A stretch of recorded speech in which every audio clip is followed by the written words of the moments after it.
Howdy, friends. David Michael Phelps here. As many of you know, Working Man is the official podcast of Harmel Academy of the Trades. And as some of you may also know, we are located on the campus of Keefe College in Grand Rapids, Michigan.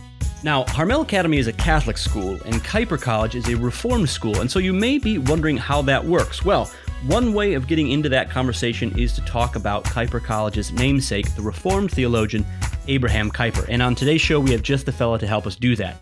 Besides being an old friend of mine, Dr. Jordan Ballor is a Reformed theologian who edited the volume Makers of Modern Christian Social Thought, Leo XIII and Abraham Keefe on the Social Question.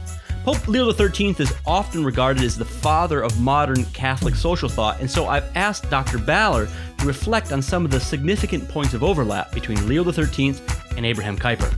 Today's show gets Catholic chocolate in Reformed peanut butter and Reformed peanut butter in Catholic chocolate. But if you think this is somehow going to be an exercise in dull theological speculation, you've got another thing coming. And there's even a brief appearance of boxing legend Mike Tyson. In reference, not actually. So, without further ado, here is my chat with Dr. Jordan Ballor. My name's Jordan Ballor. I'm a senior research fellow and director of publishing at the Acton Institute for the Study of Religion and Liberty. I have various other affiliations and associations. I work primarily in intellectual history, the history of moral theology and historical theology, the history of Christian social thought, as well as some contemporary applications and thinking about social questions today, public theology, the relevance of theological insights into the challenges we face as Christians in this world, trying to do justice to our calling. Where I'd like to start is, tell me a little bit about this name. Obviously, in Catholic circles, you hear Catholic social teaching. A little more broadly, you hear Christian social teaching or Christian social thought. This is a designation that I think is more modern, right? Where does it come from? Yeah, that's a really good question. I do know that contemporary terminology, even in scholarship, there's a distinction made between Catholic social teaching and Catholic social thought. Teaching being the more narrow category and thought being the broader category. So you could think of it as a distinction between, say, primary and secondary sources, where Catholic social teaching is the body of teaching, the body of doctrine, the documents, the texts that the authorities of the church have promulgated in some formal sense. That's basically now, looking back, identified with its inauguration in 1891 with Pope Leo XIII's encyclical Rerum Novarum. To some extent, I think Leo was doing a new thing. That's, in fact, what the Latin means on new things, and it can be taken in a number of senses. So he was, I think, self-consciously in some sense doing a new thing in attempting to apply the timeless insights of the Catholic Church to the contemporary problems in a new way, or certainly the problems were new and more diverse, or at least the recognition of these changes was coming to the forefront of Catholic consciousness in a new way at the end of the 19th century. So that, in some sense, is the inauguration of what's often called modern Catholic social teaching. And it includes the line of social encyclicals coming out of Rerum Novarum and inspired by it in many ways, including anniversary documents, a couple of important ones on the 40th anniversary, Quadragesimo Anno in 1931, and certainly Centesimus Annus in 1991 from Pope John Paul II on the 100th anniversary of Rerum Novarum.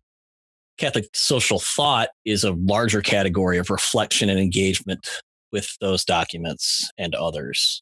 So you could think of this as the larger world of reflection, engagement, dialogue, questioning, contention about the implications of Catholic social teaching. Now, one of the things that I find interesting about this is that oftentimes we sort of go back and locate Leo XIII as sort of a milestone in, not that Christians weren't concerned before this with social questions, but we sort of go back and locate Leo XIII. It's one of those things, history students like, because it's like, oh, good, we'll point to that. There's a date, right? Yeah, right. But one of the things I think is interesting is obviously he wasn't alone, and you've done work where this also sprung up in the same year, in fact, from the Reform point of view, right? So I think Leo XIII is probably maybe a little well-known name. Another name that's increasing in fame, so to speak, 100 years later, is Abraham Keefe. Tell us who that is.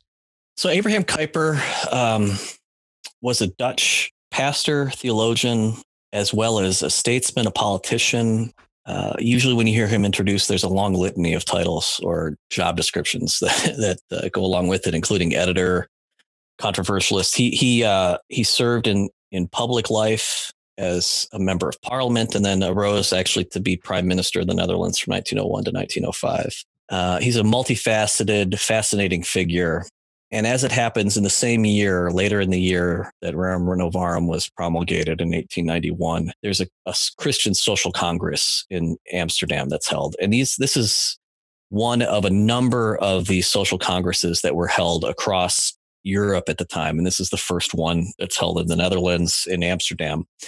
And Kuyper gives the opening address in November, I believe, to this social congress. And the title of his talk is The Social Question and the Christian Religion. And it's fascinating, yes, that these two documents both appeared in the same year. There's some really interesting interconnections between these two documents. One, obviously, from the Roman Catholic perspective and the highest authority in the Roman Catholic Church.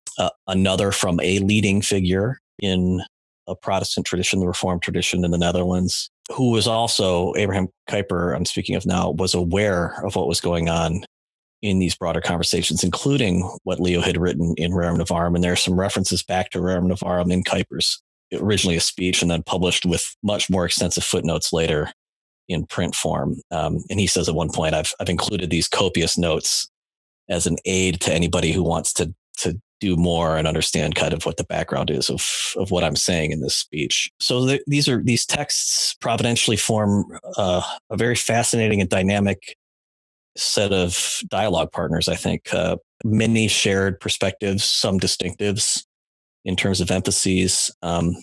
Some of those you could predict based on the differences in confessional and ecclesial affiliations between these two figures, but much more common ground than might be commonly supposed, given the rhetoric of Roman Catholic versus Protestant relations in previous centuries and even in the century following these two figures. I want to talk a little bit about some of those interconnections, but set the stage for us a little bit. What was the context for these?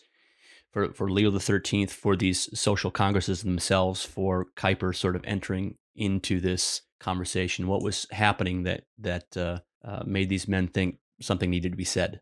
So they're writing at basically the close of the 19th century. In Europe, a great deal had happened in that century.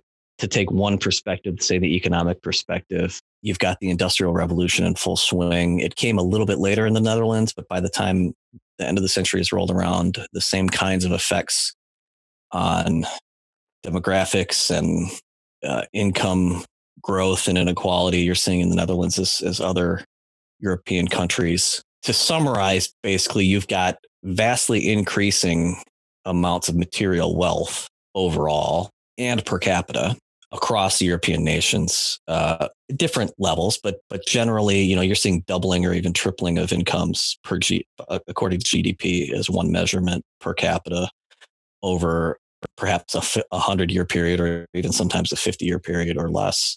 At the same time, you're also seeing a doubling of population across the continent. So there's something like 187 million people in Europe in 1800 and close to 400 million by the close of the century. So you've got a lot more people and they're a lot more wealthy on average. Now, if you dig down a little bit, you've got increasing inequality at the same time. So much of those gains are in some sense being enjoyed at the higher ends of the income spectrum. So you've got other dynamics going along with that, including people moving from rural and agrarian kinds of lifestyles and ways of living to much more dense urban populations. The kinds of work that people were doing typically was undergoing vast changes. So there's a lot of disruption there in terms of the industry and technological innovation. And that's all on the kind of practical side. So we could talk about the limits of a measure like GDP, and that's just one kind of picture, but it's at the beginning of this incredible period of growth over about 250 years. It's 100 years into this that there's so much disruption and new opportunities and new challenges that have never really been faced before in the history of humanity, given the novelty of this great enrichment, as it's been called. So that's on the practical kind of side. These are just things that are happening. And then you've got the theoretical side. So, in the middle of the 19th century, you've got Marx writing. Before that, Adam Smith and classical political economy coming on the scene at the end of the 18th century. Those two kinds of theories you could broadly identify with something like liberalism, or even in the economic sense, kind of utilitarianism and socialism. And so you've got these dominant ideologies that are increasingly in play and becoming influential. You've got political revolutions starting, perhaps you could say, with the American Revolution, but also the French Revolution in 1791, and later very important for Keefe in terms of his own thinking. So we're 100 years on from this era of revolutions, not just an industrial revolution, but political revolutions as well, and increasingly calls for Marxist revolutions and so on in the wake of Marx. So, and that's just the kind of 10,000 foot overview of lots of things that are going on in the 19th century. So there's a lot of upheaval, a lot of despair. Darwin also is on the scene now. So there's a kind of a naturalism that's going on. And so part of what Leo and Keefe are doing is just trying to diagnose what's going on in society. What are the sources of what are clearly tensions, conflicts, and even ills that are afflicting social life in the Netherlands, but more broadly Europe and the world at the end of the 19th century. So what's going on in the world?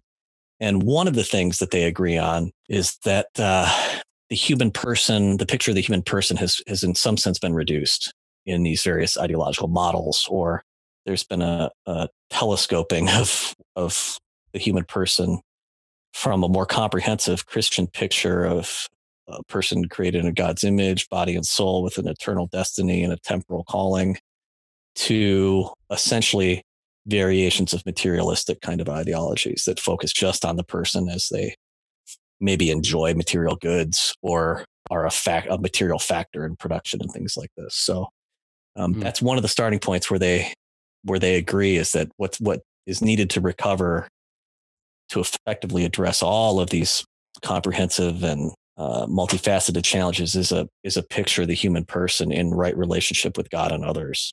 All right, so let me ask you this then. You've got this this large shifting landscape, and people are.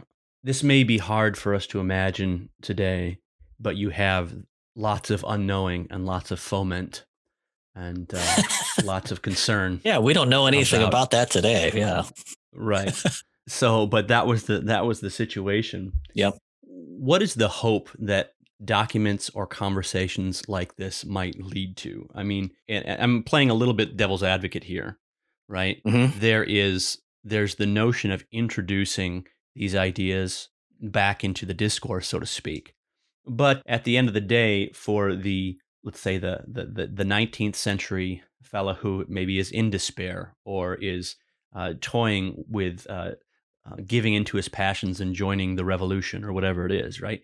What sort of outcome do you think Leo and Keefe and those like them are hoping by saying something? I mean, because a lot of people say, well, they should act, right? Shouldn't we act? This is about policy. This is about action. But these men they're giving speeches. Is that what's happening? Well, partially, yeah. So I think it would be a mistake in some sense to take either of these documents and abstract them from the larger programs of what Leo and Keefe were trying to do. So these are documents that exist within a larger program. Certainly could use that word for Keefe. Yeah, tell me more about that. So Keefe, let me just say a little bit about him. He's one of the things that he's often credited with is starting basically the first modern political party in Europe. It's called popularly the Anti-Revolutionary Party. It was first a movement, so it's important not to reduce this phenomenon to simply a political party as we might think of it today, either in Europe or the United States. But it was a social movement. It was a social movement that grew out of the Christian tradition from a reformed perspective. It was a movement that grew out of a certain kind of disposition that was informed by religion, but not simply religion. It had to do with culture and mores and so other sociological factors among these groups in the Netherlands, shared narratives about history, identity, and these sorts of things. And there are two names for this movement. I've mentioned one of them already, the Anti-Revolutionary Party. That's the sort of negative, defining what we are against version of it that became more popular with it. But the positive name of this movement is the Christian Historical Movement. And so what Keefe is really trying to do throughout his lifetime is introduce a reform movement with a small r into Dutch national life with an eye to the place of the Dutch in the larger world landscape. So he's definitely got an international and cosmic view even, but he also has a keen sense of where he lives and what his identity is and so on. So, he'll say things about the place of the Dutch among the great powers of Europe and say, we're just a little country. What can we do? These sorts of things. But yet, we're called to be faithful with what the resources we've got and so on. So, So it's comprehensive in a very keen sense in trying to mine the insights of the Christian tradition in scripture, but also the history of the church, the history of thought of the church, and apply those things to the contemporary challenges of the day. So in this sense, this speech in 1891 is a kind of a great representation of what Keepe's whole life is about, in some sense. So he's drawing on the great wells of Christian insight and wisdom and applying them anew. So it's not just about repristinating, 16th century confessions, although as important as those are for Keefe, it's about being faithful to those, but then applying the doctrinal and moral insights from the great Christian tradition to all the challenges in a comprehensive sense. So one of the words that comes up in Keepe's speech is architectonic, which is a big word for meaning comprehensive, basically. So one of the things that Leo and Keefe are trying to do is define what the social question is. This is one of the key challenges in the second half of the 19th century, the social question, sometimes understood as the relationship between labor and capital. But Keefe says basically the social question, you're never going to understand it unless you understand it, not just as an economic question. So it's not just a matter of like just remuneration for manual labor or something like that, or even distributive justice in a broader sense, or even political justice in an even broader sense. You have to have an architectonic or a comprehensive, all-encompassing perspective, comprehensive nature of the human person in body and soul. So it's not just about the material aspect, and it's not just about the spiritual aspect. It's about the right relationship between these two and all of human society and existence and all of its complexity. So this is, in a sense, what Keepe's program is about, is an architectonic critique, engagement, critical engagement through revelation and through human reflection on that revelation are true insights about the right relationship between God and our neighbor. And so it's, part of what you do is give speeches, but also part of what you do if you're Keefe is you edit newspapers, a political daily and a religious weekly newspaper for decades.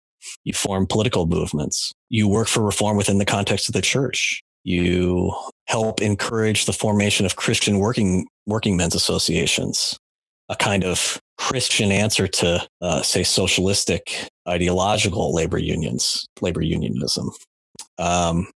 So he's casting a big vision in this speech, as Leo is and they're trying to spark something. Certainly, Keefe realizes when he's more honest that he can't do everything himself, even though he seems to try. One of the things he he found a university. That's another thing that he does. A university that in name, institutionally still exists to this day, the Free University of Amsterdam. So you build institutions that can foster the kind of character and strength of intellect and will that are going to be needed to be faithful in terms of Christian discipleship today. So yes, part of what you do is give speeches and lay out agendas and programs but then you also write devotionals and try to help people be closer to God in terms of their spiritual relationship and so on. Yeah, and that's part of what I was curious about in sort of playing the devil's advocate there, because it seems to me that the temptation in considering documents like this or writings like this or anything historical or anything in some sense systematic, there's always this temptation to see those things as unities unto themselves or as a self-contained construction that if we can just get the words right, if we can just get the policy right, if we can just get, the point of view right and all come to some sort of agreement about, we're all speaking the same sort of social orthodoxy, Yep. everything else will work itself out. And it seems to me that what you're describing is that both of these men, sure, you have to think through those things, but what's actually happening here is, what does it look like in their here and now to sort of embody the gospel and live the kingdom in the concrete situations of their time, and not just in the abstract, but what does it look like for Christian people to, in a sense, incarnate the gospel in their family, in their community, in their neighborhoods, and in their work. That's the sort of recalibration that needs to happen as the world seems to be going to hell around you. It's interesting, later in, I think, Laborum Exertions, right, when John Paul says work is the key to that social question, Yep. right?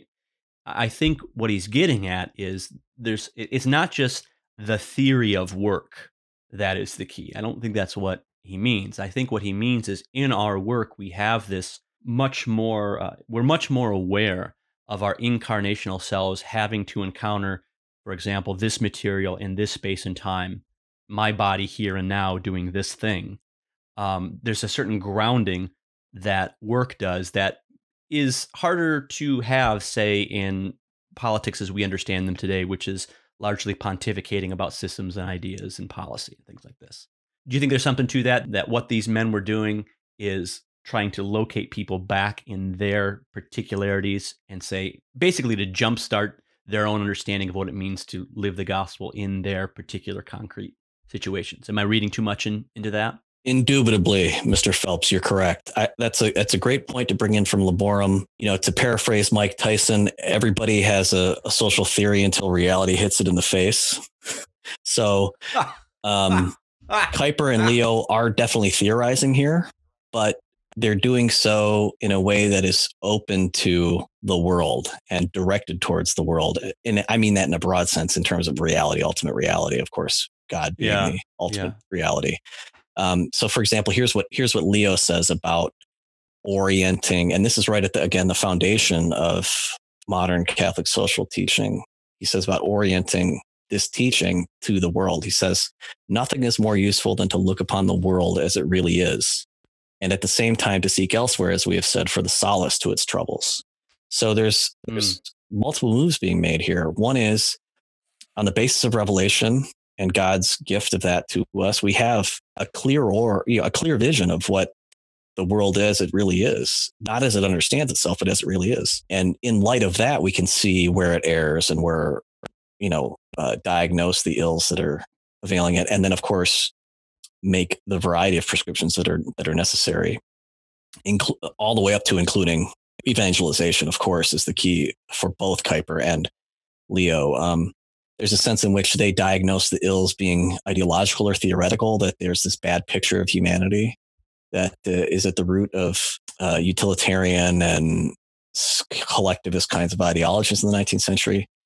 But they both basically say that is actually a consequence of a relationship that's already gone awry, which is the same experience that we've been having since the fall. And that is, that man wants to set himself up in the place of God. That the 19th century, their context is a world that is basically characterized by unbelief in God. And so part of what they're doing is tracing out the social consequences of unbelief and saying, look, it's not a private public sphere that you can totally separate. There's all of these important interconnections and integral connections between these two. And unbelief is going to have social consequences. And part of that is what we're seeing in their own time in terms of the upheaval and the revolutions and the destruction and the suffering. And you could say the same thing today. The other thing I would want to say is, and this is in some ways just reiterating the point I think you made rightly, in that these are models of how to be responsible and engaged Christians in the world. So they have things positively to teach us, certainly in terms of some of their ideas and some of their insights.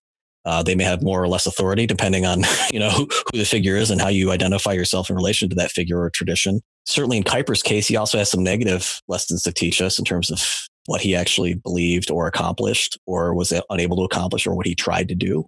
But at the very least, these are very thoughtful and very insightful figures that we can learn a lot from, many of it positively, not trying to, reinvent something that has already been discovered, but applying it in a new way, and some ways negatively, that actually this theory or this application of the theory was erroneous or didn't work in your own time. And as different as their world was in the 19th century, there are many similarities. There's a lot of, I already talked about many of the upheaval. I mean, we're talking about revolutions still today in different forms, challenges of diversity of different kinds. Yeah. So maybe existentially, the question of how Roman Catholics and Protestants related in the Netherlands was much more to the fore in the end of the 19th century than say it is today. But there's an analogous sort of challenge with world religions and traditions like Islam in the West. That's analogous more to how do we live together amidst the different confessions and no confession, right? The confession of secular humanism and atheism. How do we live in a pluralistic society? The worldviews and ideologies that were at play at the end of the 19th century are still in existence today, that although they're in a much broader family and conversation given the developments of globalization since then. So there are parallels in terms of the challenges that these men were facing with erudition that we can learn from today, even if we don't slavishly adhere to every jot and tittle of what they, instructed their hearers to do. So let me put you on the spot here, Jordan.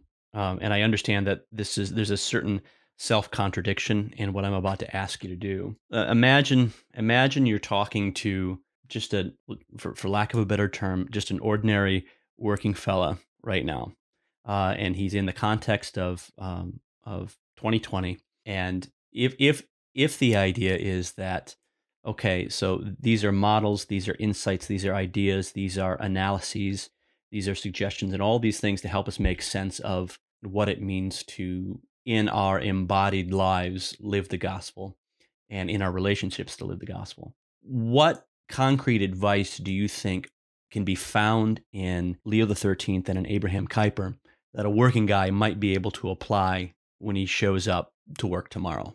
And I understand that what I'm saying to you is the self-contradiction there is making a concrete application of this in an abstract thought experiment. Well, I appreciate that. I mean, I probably wouldn't lead with, depending on how well I knew the person and what their interests and dispositions were, I wouldn't necessarily lead with the name Abraham Kuyper and the Christian Social Congress of 1891 or Leo and Rerum Novarum, right? I would want to talk much more practically about the ideas that I think would be relevant and valuable. As a brief aside, let me say this is something that I think has plagued natural law discussions, especially among Protestants, where it's an inability to. There's much more telling rather than doing, right? So I'm going to do a natural law thing now, is often basically what's communicated, and therefore there's some implications like, oh, you have to agree to my argument or you're unreasonable or something like that, instead of doing what somebody like C.S. Lewis actually does, which is do not tell in many cases, certainly in some of the more narrative works that he does, right? Sure. I mean, he's doing what you might call a kind of natural law teaching, but not saying, okay, here I'm working from the first principles of natural law and following and so on. So in the same way, I wouldn't start with, well, here are the four kind of ideas that you have to have from Catholic social teaching and learn how to apply subsidiarity in your own life.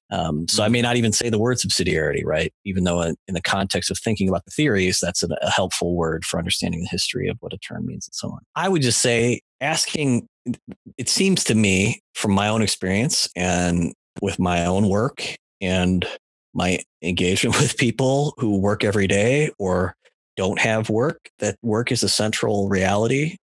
Echoing what John Paul says in Laborum, it's a central aspect of the solution to whatever our problems are. It's what in many ways we were created to be doing. So understanding ourselves rightly in relationship to our work, I think, can have a transformative effect. So the work may not look any different in terms of, if you had a camera on the outside, but given the way that human beings are made and God created us, it's important to us how we understand ourselves in relationship to what we're doing. So in that sense, the insights from Leo and Kuyper that I would want to start with is a revision of who the human person is in relationship to work. and that it's not something that we ought to be trying to avoid or minimize, something we ought to celebrate. You know, in economic costs, in economic analysis, often labor costs they're a cost. There's something you try to minimize, right? Because it takes away from the bottom line or whatever your calculations are. And there's an aspect of that that's true, of course. And nobody should be wanting to spend their time in counterproductive labor or labor that is demeaning or understood to be demeaning or degrading. But at its core, work is a blessing and not a curse. And so that's where I would want to start in trying to help people understand anew their relationship to what many of us have, certainly in the industrial age, spend at least half of our waking hours doing during the work week. So that's where I would start, is trying to understand, helping people to come to a more positive, basic understanding of work as part of the creation order, part of God's blessing for us, part of our responsibility, yes, but also a blessing to us in ways that shape our character internally. It can shape us physically, certainly, for good or ill, but also basically the fundamental way in which we serve our neighbor, and in that sense, serve God. So let me take that one step further, because you've done some work in outlining what our own age's new things might be in trying to recover that notion of human work. You've talked a little bit about having to talk about these things in the context of automation, in Yeah. the context of virtualization. Sketch that out a little more for us. What are the new things that we face, our new context, that we have to, like Leo and Abraham Kuyper, we have to reconsider and rediscover the truths of human work in terms of this context? What's our new context? Yeah. So there are continuing revolutions of various kinds. I mean, if Kuyper and Leo were in part concerned with the Industrial Revolution, that phenomenon that we often label the Industrial Revolution, where you've got mechanical inventions that are enhancing human labor in some way and complementing it. We have a kind of the age of disruption and innovation that's often called the information age. Two aspects of that are what you alluded to a moment ago: automation and virtualization. There was an element, obviously, of automation in the industrial age and in the assembly line and the evolution of the assembly line. Now we see the fruits of that 100 years later, of continuing work to automate things and to relieve, in some sense, human beings of repetitive tasks. You know, there's two sides to that, right? Repetitive tasks can form you and discipline you to be able to do certain things. You can acquire skills by doing repetitive tasks, but they can also be enervating. Adam Smith, one of the founders of this age of enrichment that we've enjoyed over the last 200 plus years of development, was concerned about the stultifying effect of the specialization of labor and the division of labor into very specialized and efficient means of production. So, you know, his example, one of his classic examples, was a pin factory. But we can see that as it's worked out over the 250 years since him in all kinds of different areas, how there can be a stultifying effect when human beings are placed in a space where they're there basically for their hands and nothing else. So, you know, in that sense, that dynamic is just, we're facing it again on steroids, you know, in the 125 plus years since Kuyper and Leo had dealt with it. Automation can be liberating in that sense, right? My own kind of prudential position on it is, you know, if a machine can produce the thing as well or better or more efficiently than a human being can, that's great, because now you're liberating a human being to be productive in other ways. And I'll say more about that in a second, I guess. You know, another dynamic we've talked about is virtualization. At the time of Adam Smith, Dave, we'd be sitting at a table enjoying bread and beer in the context of this conversation. We're doing it over Zoom. So there's a sense in which our conversation right now is virtualized, and it's made possible through the amazing and miraculous communications technologies that we get to enjoy and exploit now. The pressures of the economic pressures and the pressures of industry are going to push things towards automation and virtualization as much as possible. And, you know, I think anybody who's been working from home in the context of this pandemic have realized, well, there's some good things about virtualization. Maybe I only have to get half dressed. People have been buying a lot more tops and less bottoms from stores lately. But there's some trade-offs too. Like, we can't clink glasses and toast. We could do it virtually. You have virtual happy hours and so on. So there are trade-offs in all of these things. I think one of the key perspectives to take is that these changes are going to happen. There are good things about them. There are downsides about them. And as inspired by Kuiper and Leo, we should be realistic and clear-eyed about what the downsides of these innovations are and do the best we can to ameliorate them through our own policy or through our own practices, but also through policies, whether that's in the context of a particular firm or an industry, to ameliorate those things. But then to take those challenges as opportunities. So, I talked about automation being liberating in some sense. Well, now you've got somebody who's free to use their mind, body, and soul and apply that in new ways to other problems. So entrepreneurship is critical, obviously, to development, not just in terms of economic development, material development, but spiritual development. And how much more so in a context of disruption, where many of the jobs that had been done historically are going to be made redundant in some sense, or certainly look a lot different in the context of automation and virtualization.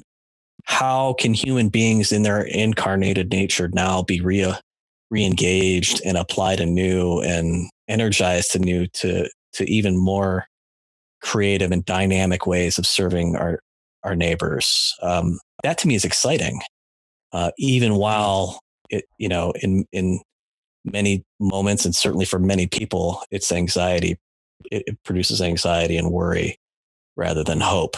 But that I think, the final word there should be hopeful, because not only because we can trust in God, but because this is part of his will, I think, is humankind working out all of the latent possibilities that he's placed in the created order for us to discover and to refashion anew and to come up with new and creative ways to serve him through serving our neighbor.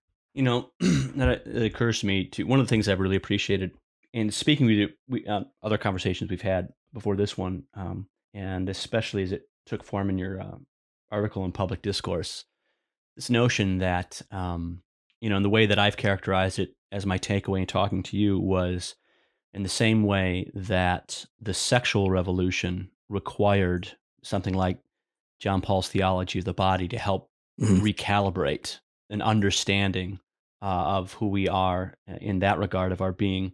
In the same way, there's something like we'll call it a theology of the body, as you proposed, right, for a type of theological reflection on these questions of automation and virtualization, for example. It seems to me that one of the opportunities that our own time allows for is to always be making these eternal truths not only applicable to our particular context, but in making them applicable to our context. In a sense, we're making them our own. They're not this distant and theoretical abstract set of ideas, but it is a more sort of, maybe not to oversimplify. I was going to say to oversimplify, but maybe this is the core of it, is basically to make our encounter with the word personal, because it's now applicable to me where I am in this particular context in terms of my individual self, my family self, my neighborhood, my society. It's now the word is being born here in me. Yeah, this is the perennial challenge that faces every individual Christian, is how to live faithfully in the world that he or she has been born into, right? And so thinkers like Leo and Kuiper and Dietrich Bonhoeffer are helpful in asking that question in these changing and new circumstances. What does it mean to follow Christ as a soldier, as a business person, as an entrepreneur, as a pastor, as a police officer, as a community organizer? What does it mean to follow Christ in each of our callings? And in some sense, that's only an answer that each person can answer for themselves. Ultimately, I mean, that's the implications of the judgment seat and God's relationship with the individual, unrepeatable person that he has created. That's the weight of glory, to use Lewis's expression, that each one of us has to deal with. But we can learn from one another. We can help each other along the way. We can learn and be helped by those who have come before and struggled and discovered things and made mistakes and so on. We talked a little bit earlier about this, the realm of ideas and how that relates to practical action and policies. What we really need are policies. And that's, Kuyper and Leo were encouraging of action. They wanted action. And Kuyper himself was a man of action. But they wanted the right relationship between intellective contemplation and activity. And so, yes, we must act, but we have to think and act. Kuyper, for example, says we ought to be engaged in study and action. We will not make any progress in tackling the social question with sentimental talk or shallow generalities. So we can't be content with a beautiful theory that when it gets punched in the face by reality, gets smashed to pieces. It has to be made real in each one of our lives. And that is the challenge of Christian discipleship throughout history and today for each one of us. In that sense, let me pass along, I think, a key insight from one of Kuyper's younger contemporaries, Herman Bavinck, who, like Kuyper, was a Reformed theologian, but also engaged in social and political life. This is what Bavinck has to say about the kind of personal and social reformation we've been talking about throughout this entire conversation. He says, all good, enduring reformation begins with ourselves and takes its starting point in one's own heart and life. This is in the context of his discussion about family, the institution of the family, which at the end of the 19th century was in many ways under attack and being transformed. How much more so now? He says, if family life is indeed being threatened from all sides today, then there's nothing better for each person to be doing than immediately to begin reforming within one's own circle and to begin to rebuff with the facts themselves the sharp criticisms that are being registered nowadays against marriage and family. Such a reformation immediately has that in its favor, that it would lose no time, would not need to wait for anything. Anyone seeking deliverance from the state must travel the lengthy route of forming a political party, having meetings, referendums, parliamentary debates, civil legislation, and it's still unknown whether with all that activity he will achieve any success. But reforming from within can be undertaken by each person at every moment and be advanced without impediment. So that's the starting point. It's not the ending point, because to be faithful to that reforming within, we have to take concrete action within our own spheres and areas of responsibility. Some of us are called to be legislators. So of course, the consequence of that would have to bear fruit in public life in that sense. So Bavinck isn't saying don't form political parties. After Kuyper, he was the chairman of the Anti-Revolutionary Party himself. He's just saying contextualize our quest for public justice and public action and social justice within the context of what's necessary for each one of us concretely in our own spiritual lives and our own family lives and our own social lives.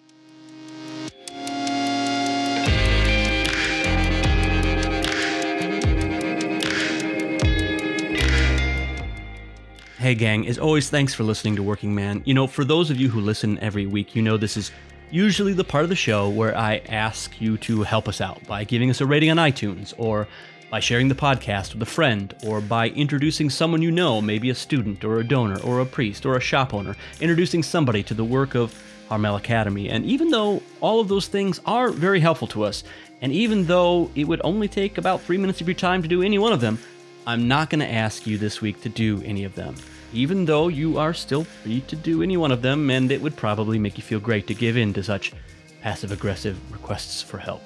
But I am going to ask you to do one thing to help us out this week. If you could, right now, when we're done with this podcast, would you just say a little prayer for our upcoming inaugural year at Harmel Academy? We are mere weeks away from welcoming our first class, and after 10 years of scheming and dreaming and hoping and praying, this rocket's about to go off. But we know that unless the Lord builds the house, the laborers labor in vain. So, as soon as you shut off this episode, would you just throw up a little prayer that God would bless us with the continued support we need, that He would bless our incoming students with safety and faith, and that this first year at Harmel Academy would be a successful one in all the ways the good Lord wants it to be successful. It would mean a lot if you'd do that for us. So thank you much, and we'll see you next time on Working Man.